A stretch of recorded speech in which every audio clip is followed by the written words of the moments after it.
Ada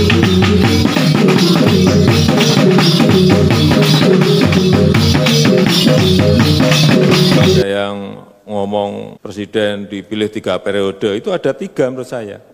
1, ingin menampar muka saya, ya. Yang kedua, ingin cari muka, padahal saya sudah punya muka. Yang ketiga, ingin menjerumuskan. Oke, salam jumpa kembali sahabat Kareklong Official sekalian dimanapun Anda berada. Semoga Anda sekalian, kita semua dalam keadaan sehat selalu ya. Oke, topik kita pada kali ini tentang daftar 10 bakal capres 2024 pilihan relawan Jokowi ya. Ini judul berita dari CNN Indonesia pada Rabu 31 Agustus 2022. Oke, saya bacakan ya. Jakarta, CNN Indonesia. Musyawarah Rakyat Indonesia Musrah yang digelar relawan Jokowi menghasilkan 10 nama bakal calon presiden, baca pres dan calon wakil presiden, cawapres untuk Pilpres 2024. Nama Joko Widodo menempati urutan pertama sebanyak 1.704 orang dari 5.721 peserta. Musyawarah ingin Jokowi kembali nyapres.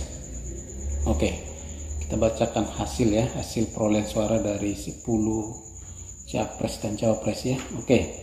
Berikut daftar capres dan cawapres hasil musrah relawan Jokowi.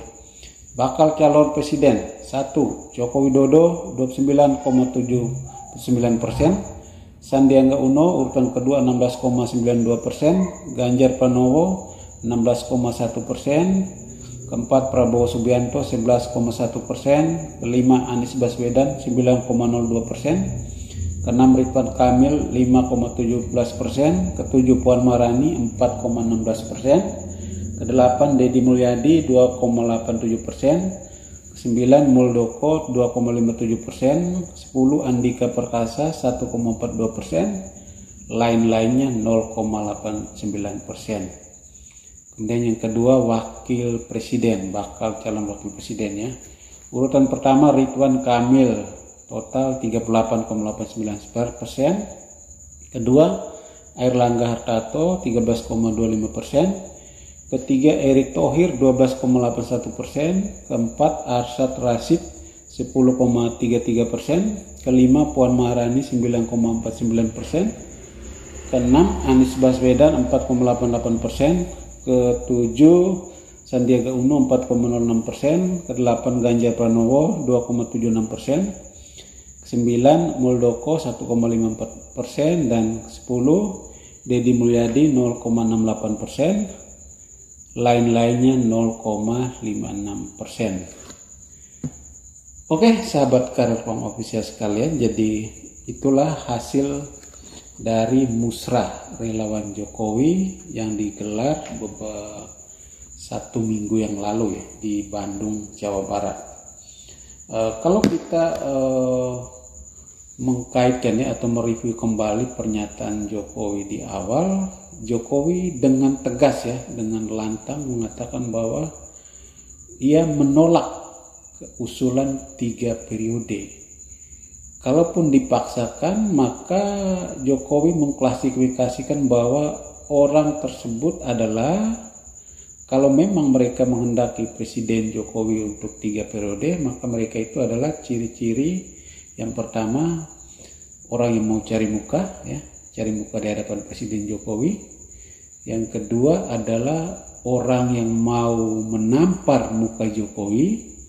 Dan yang ketiga adalah orang yang mau menjerumuskan Jokowi. Jadi ini Jokowi dengan tegas mengatakan hal ini.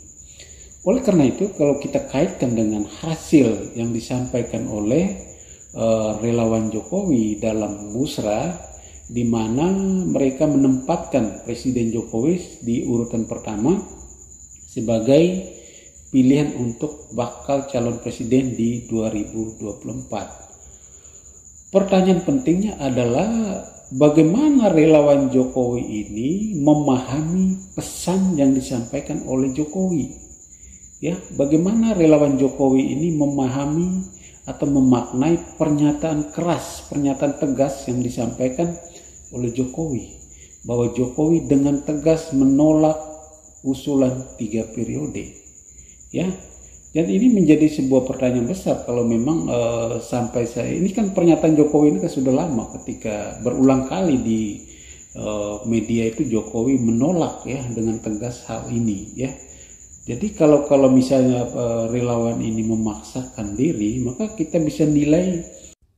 Yang pertama, relawan ini ingin mencari muka kepada Presiden Jokowi, ataukah ingin menampar muka Presiden Jokowi, ataukah ingin menjerumuskan Presiden Jokowi.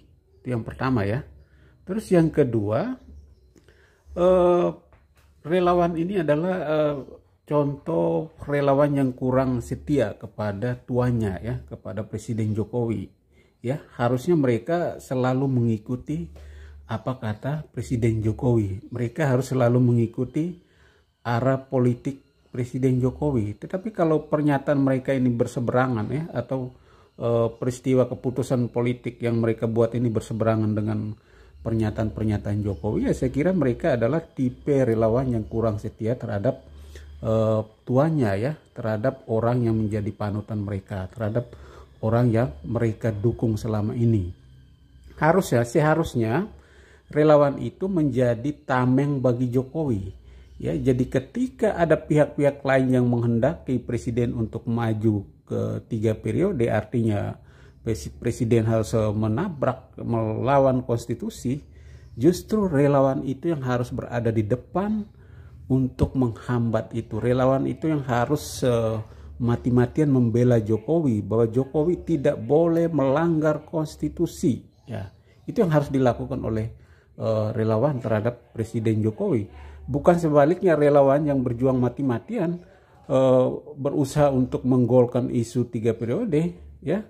Nah, itu yang kedua. Kemudian yang ketiga, bisa saja kita nilai bahwa pernyataan-pernyataan Presiden Jokowi selama ini ya, yang dengan tegas menolak isu 3 periode ya, atau perpanjangan masa jabat, itu adalah sebuah basa-basi politik kalau kita nilai ya.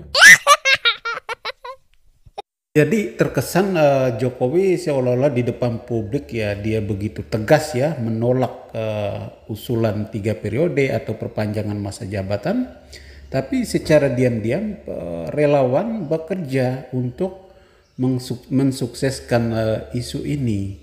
Nah, ini yang sangat disayangkan. Saya kira relawan harus menjaga kewibawaan Jokowi. Jokowi sudah melakukan hal-hal yang luar biasa ya. Sudah mencatat sejarah luar biasa di bangsa ini, dan saya kira jangan sampai dirusak oleh ulah-ulah relawan ya, saya kira begitu. Oleh karena itu biarkanlah Jokowi menyelesaikan ini dengan sukses, dan Jokowi mencatat ini secara bangsa ini yang akan menjadi atau yang akan dikenang oleh generasi bangsa ini ke depannya. Sekali lagi saya katakan, jangan sampai relawan merusak citra Jokowi. Oke sahabat Karakol Official sekalian, saya kira itulah sedikit analisa singkat dari saya. Teman-teman silakan kritisi, silakan tanggapi komentar kalian, tuliskan di kolom komentar channel ini. Oke, sampai jumpa pada kesempatan berikutnya.